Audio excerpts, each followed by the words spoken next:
Bonsoir et merci d'écouter Radio Nationale du Cambodge. Voici les titres de notre journal. La loi sur un nouvel investissement sera créée pour promouvoir davantage le développement socio-économique. Le maire de Phnom Penh appelle à ensemble maintenir la paix existante pour continuer le développement. Les jeunes de la génération qui succèdent s'en souviennent et sont déterminés à défendre l'harmonie, l'intégrité territoriale et la souveraineté nationale.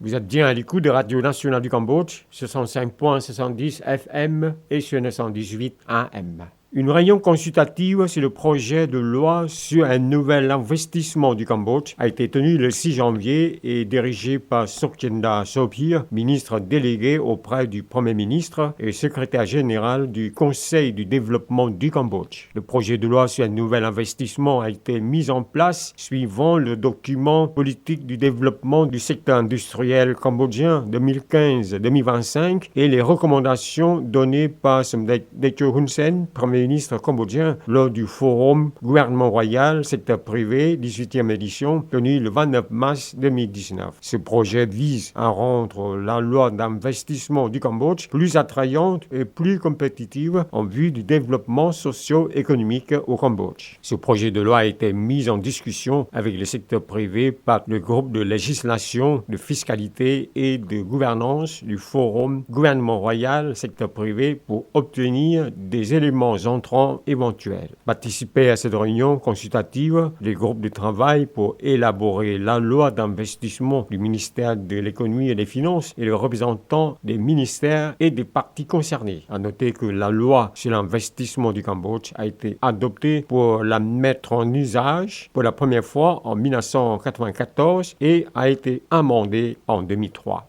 Le gouverneur de Phnom Penh, Khun Sreng, a évoqué que le gouvernement royal du Cambodge, dirigé par Somdech Techo Hun Sen, Premier ministre, a fait développer la capitale Phnom Penh dans tous les domaines. Comme preuve concrète, a-t-il dit, Phnom Penh dispose maintenant de plus de 2000 grands immeubles. Il a donc demandé à toute la population de maintenir ensemble la paix retrouvée très difficilement par Somdech Techo Hun Sen, selon lui. Lors de la mise en service d'un nouveau centre de quarantaine à Phnom Penh, le matin du 6 janvier, Khun Sreng a dit que 7 janvier 1979, 7 janvier 2021, cela fait 42 ans et que le 7 janvier est le jour historique que les jeunes de la prochaine génération doivent se rappeler, car c'est le jour où Somdech Techo Hun Sen a libéré la population du massacre perpétré par le régime génocidaire de Pol Pot. Le maire de Phnom Penh a fait noter qu'il y a un propos selon lequel il ne faut pas rappeler la douleur. Cela nous rendra une fois de plus douloureux, mais que pour la journée du 7 janvier, il faut la rappeler pour permettre à la génération future de connaître la douleur de la population cambodgienne qui a subi le malheur tragique du génocide, tuant plus de 3 millions de personnes.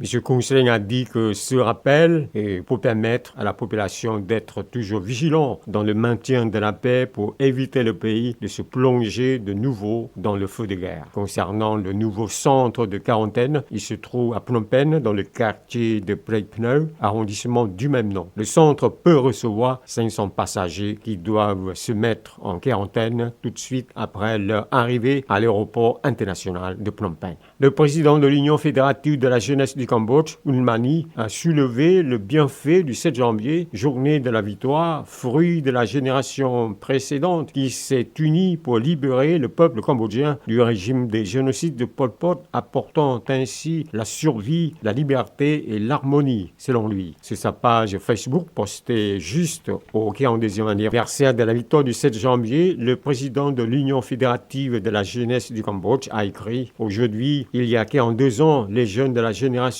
précédentes ont réalisé un résultat brillant pour la nation et la patrie. Cette victoire a été due au sacrifice, à l'union et à la lutte pour réaliser la cause commune. Pour le peuple cambodgien, il y a 42 ans, c'était le jour où se rejoignait la famille et étaient conquis les droits et libertés du régime génocidaire de Pol Pot. En tant que leader des jeunes de la génération présente, Hun Mani a affirmé que les jeunes de la génération générations qui succèdent continuent de s'en souvenir et sont déterminés à défendre absolument l'harmonie, l'intégrité territoriale et la souveraineté nationale.